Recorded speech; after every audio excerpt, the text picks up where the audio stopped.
حدیث سنا کر اپنے بیان کو ختم کرتا ہوں.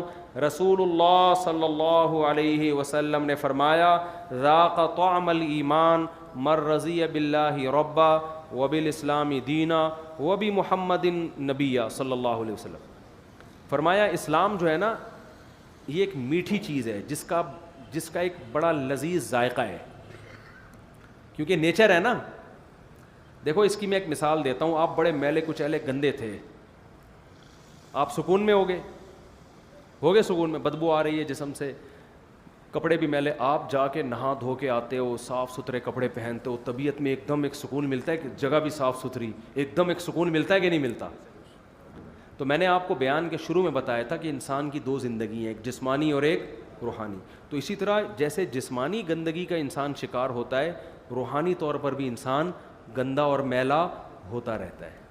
زنا کر کے, شراب پی کے, نشہ کر کے, ماں باپ کو ستا کے, جھوٹ بول کے, حق تلفی کر کے, دنیا کی محبت کر کے. تو جب انسان اسلام پہ چلتا ہے تو بالکل ایسے ہی جیسے کوئی میلا کچیلا آدمی نہا دھو کے پاک صاف ہو اس کو سکون ملتا ہے, تو نبی کی حدیث کا مفہوم ہے جو مکمل اسلام کو فالو کرے گا اسے بھی اسلام کی مٹھاس اور ذائقہ محسوس ہوگا, اسے مزہ آئے گا اس میں. تو فرمایا ذاق طعم الایمان, وہ ایمان کا ذائقہ چکھے گا. یہ نہیں فرمایا جو اسلام پہ چلے گا, نا نا نا نا نا, اسلام پہ تو ہم سبھی چل رہے ہیں. فرمایا مر رضی باللہ ربا, جو اس بات پہ مطمئن ہو گیا کہ خدا میرا رب ہے. بس راضی کا مطلب اب مطمئن ہے, اب مجھے کچھ بھی کسی اللہ کے علاوہ کسی اور سے پوچھنے کی ضرورت نہیں ہے. یہ الاؤڈ ہے یا ناٹ الاؤڈ ہے تو میں سب سے پہلے کس سے پوچھوں گا؟ اسلام, اللہ سے. وبالاسلامی دینا, اور دین میرے پاس صرف اسلام ہے, کوئی اور لا نہیں. اور محمد صلی اللہ علیہ وسلم نبی ہے. کیا مطلب؟ آپ کے ارشاد کے آگے کسی دوسرے کا ارشاد نہیں چلے. آپ نے کہہ دیا حرام تو بس کیا ہے حرام, آپ نے کہہ دیا حلال تو بس کیا ہے. اچھا حلال کو بھی حلال سمجھنا ہے, عقل مند کے لیے اشارہ کافی ہے, میں زیادہ نہیں جاؤں گا اس میں. جس کو حرام کہہ دیا اس کو کیا سمجھنا ہے؟ حرام. اور جس کو حلال کہہ دیا اس کو کیا سمجھنا ہے؟ حلال سمجھنا ہے.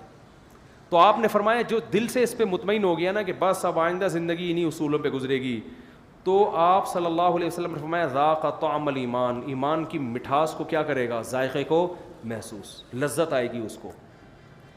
ہمیں جو ٹینشن ہو رہی ہے نا اس لیے کہ ہم آدھے تیتر اور آدھے بٹیر بنے, پتہ ہی نہیں چل رہا کہ یہ انگریز کا پٹھو ہے یا یہ مسلمان گھرانے میں پیدا ہوا ہے. تو آدھے آدھے چل رہے, اس کی وجہ سے ٹینشن ہو رہی ہے. اللہ سے دعا ہے کہ اللہ اس اسلام پر اطمینان نصیب فرمائے اور قدر کرنے کی توفیق عطا فرمائے. سبحانک اللہم و بحمدک نشہد ان لا الہ الا انت نستغفرک و نتوب الیک.